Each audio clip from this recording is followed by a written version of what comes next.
это просто должно быть у вас на новогоднем столе.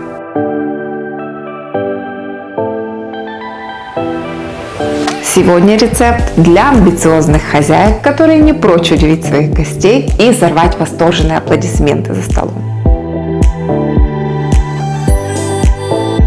Когда я выношу это блюдо на стол, люди перестают разговаривать, потому что выглядит это очень эффектно.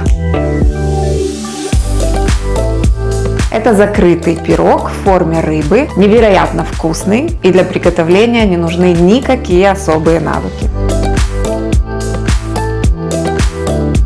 Идея взята у моей мамы, и готовлю я этот пирог уже, наверное, лет 8. Но мама готовит без грибов. На мой взгляд, грибы здесь совсем не помешают. Для этого блюда нам понадобится небольшая упаковка слоено-дрожжевого теста, немного грибов, лука и филе одной рыбы. В данном случае подойдет даже замороженная рыба в вакууме. Это то блюдо, в котором использование такой рыбы позволительно. Рыбка внутри пирога запечатана между двумя слоями жареного лука с грибами. Для этого я беру 3 крупные луковицы, это примерно 800 грамм, нарезаю их перьями и обжариваю на небольшом количестве оливкового масла. Можно использовать любое растительное. В это время нарезаем шампиньоны. Я взяла 8 штук размером чуть более среднего и тоненько нарезаю их. И да, я грибы не очищаю от верхней тонкой кожицы, которую многие повара снимают. Я считаю, что это бесполезный расход такого ценного продукта. Я просто их мою. Да, они вбирают при этом немного влаги, но далее на сковородке эта влага вся испарится. Когда лук становится красивым золотистым, я добавляю где-то 30-40 грамм сливочного масла и забрасываю все грибы. На огне немного выше среднего доводим все до красивого поджаренного золотистого цвета. Добавляем по вкусу соль и черный перец. Можно пассеровать слегка, можно больше поджарить, это уж как вам нравится. Добавляем примерно 100 мл нежирных сливок, у меня 9%. Оставляем на огне еще 1 минуту, выключаем и отставляем в сторону остывать. У меня здесь около 500 грамм рыбного филе. Это одна такая крупная рыбка. Приправляем ее солью и специями для рыбы со всех сторон.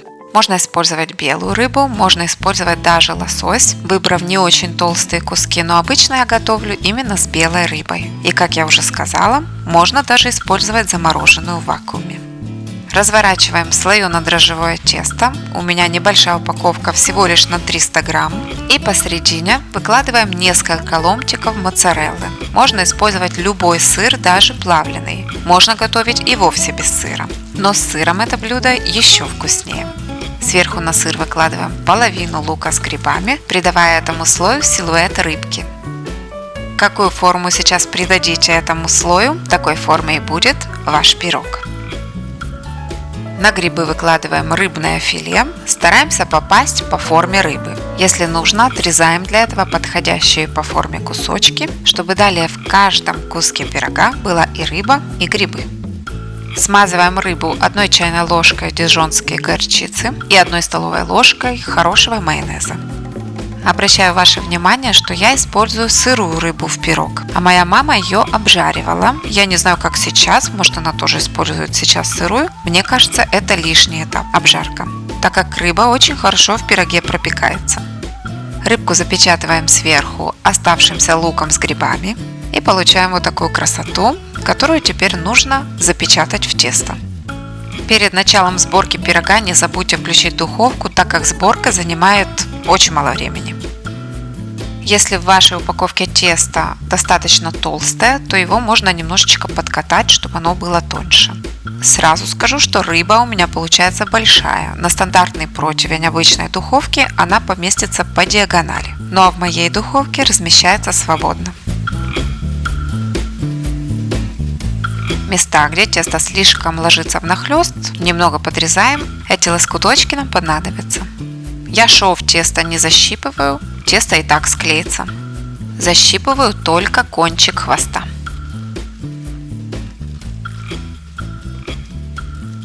Получаем вот такую красотку рыбку, хотя это не лицевая сторона. Накрываем ее пергаментом, на котором будем печь, и переворачиваем прямо на противень. Вот этой верхней лицевой стороне рыбки мы и придадим сейчас черты, напоминающие рыбу. Аккуратно растягивая тесто, делаем имитацию верхнего плавника. Также, где положено, делаем плавники внизу. И получаем вот такую, по-моему, очень классную рыбу. На хвостике делаем вот такие насечки с помощью тупой стороны ножа или скребка.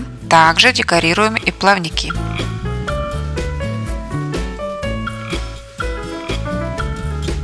Визуально отмечаем линию головы и небольшой чайной ложечкой или даже, может быть, кофейной намечаем чешую. Если тесто продавите до дырочки, ничего страшного, это поможет воздуху при выпечке выходить. Имитацию глаза можно сделать с помощью оливки.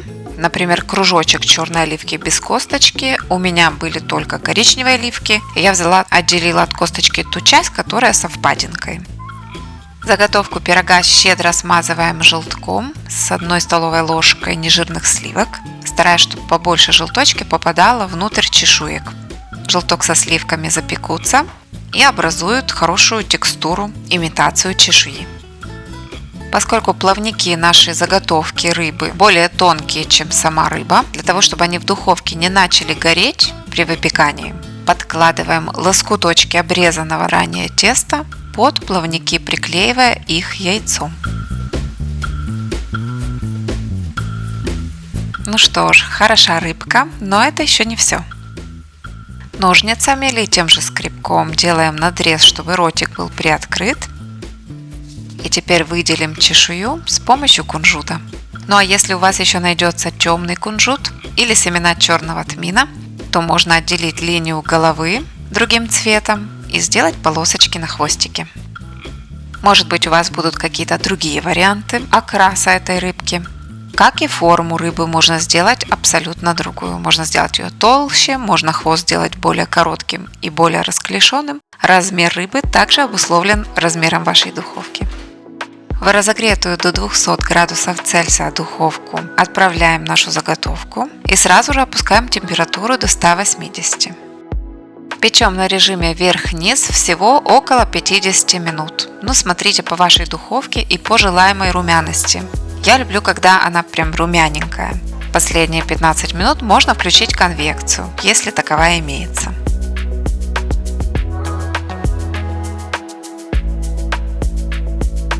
Для того, чтобы перенести пирог с противня, можно воспользоваться какой-нибудь дощечкой, потому что пирог за края брать нельзя, он может поломаться. Для пущего блеска после выпечки еще теплым пирог можно смазать сливочным маслом, но это совсем не обязательно. Я обычно это не делаю. Подавать можно просто на имитации газеты или на красивом праздничном блюде, если такое большое найдется в доме. Можно обложить листьями кудрявого салата и помидорами черри. Но давайте же разрежем.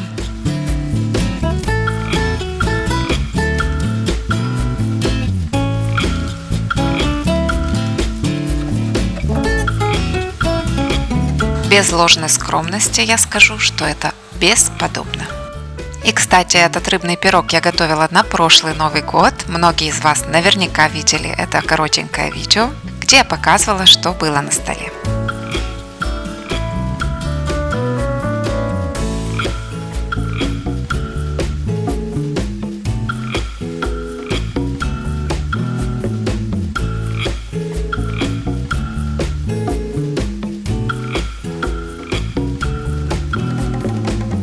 Я уверена, многим из вас рецепт очень понравится. Он закрепится у вас на кухне и в вашей кулинарной книге. Если понравился рецепт, обязательно отметьте это видео лайком. Жмите колокольчик, чтобы не пропускать мои видео. Ну и, конечно, подписывайтесь на канал Оксана Леви. На этом я с вами прощаюсь. До скорой встречи в новом видео.